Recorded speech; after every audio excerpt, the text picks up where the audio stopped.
সবাইকে আজকে সকালের নাস্তা হচ্ছে মুড়ি মুড়কির মতন চিবিয়ে খাবো ম্যাগি, তার সঙ্গে চাট মশলা বেহরেনি। তো আজকে এই ম্যাগি আর চাট মশলার সাথে সাথে রয়েছে ফ্রেশ জল, কারণ ওই গরম করে ফুটিয়ে খাওয়ার অনেক টাইম লেগে যায়। তাই টাইম বাঁচাতে এবং নিজেকে টাইমটা অন্য কিছুতে ইনভেস্ট করতে আজকে ঠিক করেছি না এরকম চেটে চেটে মশলা খাবো আর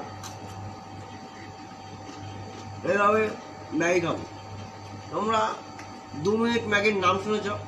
2 মিনিট ম্যাগিতে কী হয়, প্যাকেট কাটো, জল গরম করো, তার মধ্যে ম্যাগি দাও, জল টকবক করে ফুটবে, তার মধ্যে মশলা ঢালো, তো নেড়ে খাও। তো 2 মিনিটে যায় 20 মিনিট লেগে যায়।